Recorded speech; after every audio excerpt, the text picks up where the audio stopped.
كما يحب ربنا ويرضى أشهد أن لا إله إلا الله وأشهد أن محمدا رسول الله اللهم صل وسلم وبارك على محمد وعلى آله وصحبه فمن تبعهم بإحسان إلى يوم الدين فقال الله تعالى في القرآن الكريم أعوذ بالله من الشيطان الرجيم بسم الله الرحمن الرحيم إن الذين قالوا ربنا الله ثم استقاموا تتنزل عليهم الملائكة ألا تخافوا ولا تحزنوا وأبشروا بالجنة التي كنتم توعدون نحن أولياؤكم في الحياة الدنيا ولكم فيها ما تشتهي أنفسكم ولكم فيها ما تدعون نزلا من غفور رحيم. Amma ba'du, jamaah Masjid Al-Hikmah yang mudah-mudahan dirahmati oleh Allah Subhanahu wa taala.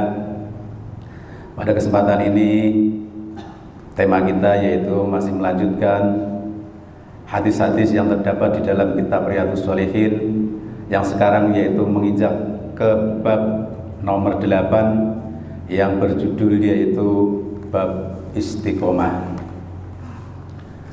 Di dalam bab ini, di dalam bab istiqomah ini,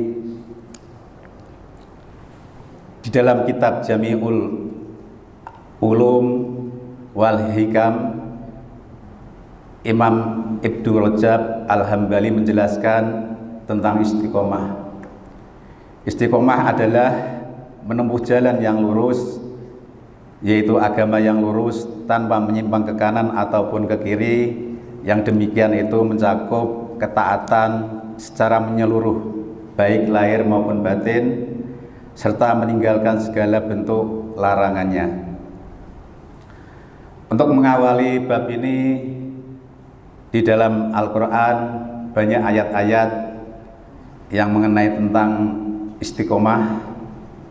Yang pertama yaitu Quran surat Al-Fusilat ayat yang ke-6 yang berbunyi wastaqimu ilaihi wastaghfiruh, yang artinya beristiqomalah kepadanya serta mohon ampunlah kepadanya. Ayat ini menunjukkan bahwa pasti ada kelalaian pada diri seorang hamba dalam berbuat istiqomah yang diperintahkan oleh Allah Subhanahu wa taala, sehingga hal itu mengharuskan kita untuk memohon ampun dan bertaubat ataupun istiqomah kepadanya. Kemudian Allah Subhanahu wa taala berfirman juga di dalam surat Al-Fusilat ayat 30 sampai 32 seperti apa yang terdapat di dalam mukadimah tadi. A'udzu billahi minasyaitonir rajim. Bismillahirrahmanirrahim. Innal ladzina qalu rabbuna Allah, sesungguhnya orang-orang yang berkata Tuhanku adalah Allah, sumastaqamu, kemudian beristiqomah, tatanazzalu alaihimul malaikah, maka malaikat akan turun kepadanya, alla takhafu, maka janganlah kalian takut, wala tahzanu, dan janganlah kalian bersedih, wa absiru bil jannatil lati kuntum tu'adun, dan kabar gembira kepada mereka bahwa surga telah dijanjikan kepadanya. Nahnu awliyaukum, kamilah pelindung-pelindung kalian, fil hayati dunia, di dalam kehidupan dunia, wa fil akhirah, dan kehidupan akhirat, walakum fiha, dan di dalamnya matastaghi anfusakum, disediakan bagi kalian, fiha matada'un, apa yang kalian minta.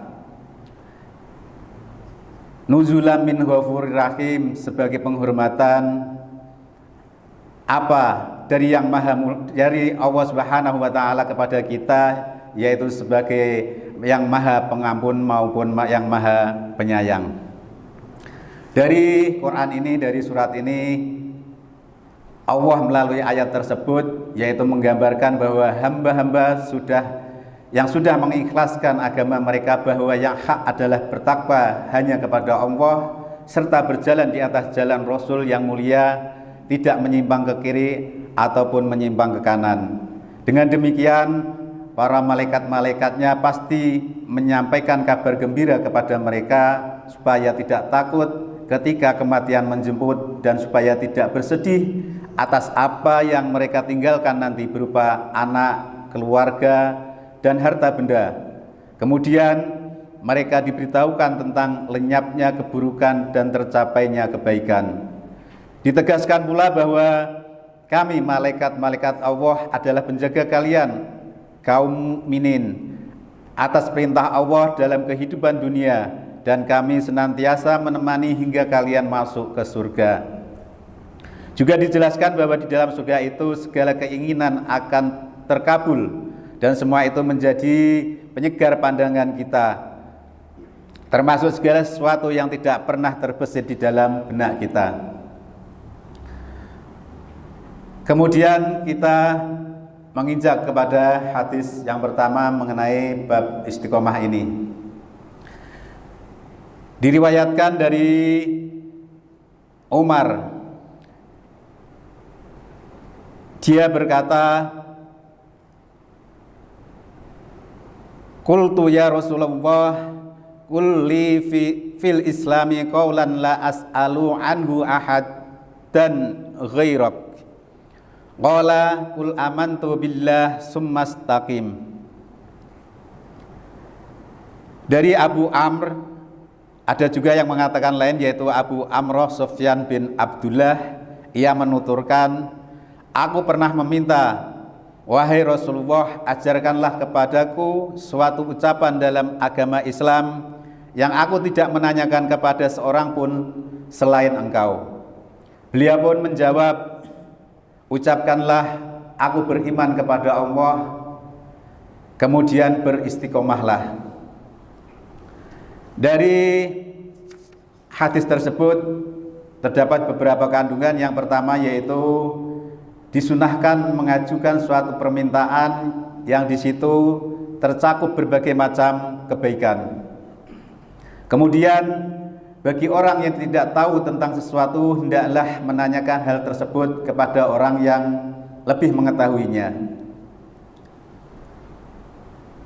Selanjutnya, iman itu terdiri atas ucapan dan perbuatan. Yang terakhir, istiqomah mengandung derajat yang tinggi. Sikap ini menunjukkan kesempurnaan iman yang diagungkan ataupun himmah atau kemauan keras.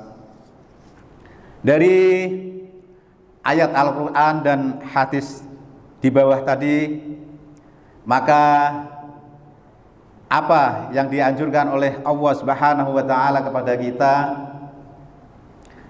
yaitu yang pertama, apabila kita sebagai manusia tentunya di dalam melaksanakan istiqomah itu ada kalanya menyimpang ataupun kita berbuat dosa, maka diharuskan untuk segera mengikutinya, yaitu dengan memohon ampun kepadanya.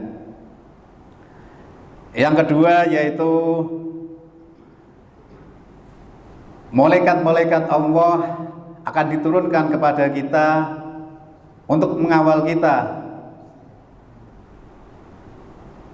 hingga kita nyampe kepada surganya Allah Subhanahu wa taala. Serta kita disuruh untuk bertanya kepada orang yang lebih mengetahui apabila kita tidak jelas ataupun tidak mengetahui apa yang kita berbuat. Maka dari itu Rasulullah SAW di dalam hadis tersebut bersabda, "Qul amantu billah summastaqim." maka berimanlah kepada Allah, kemudian beristiqomahlah.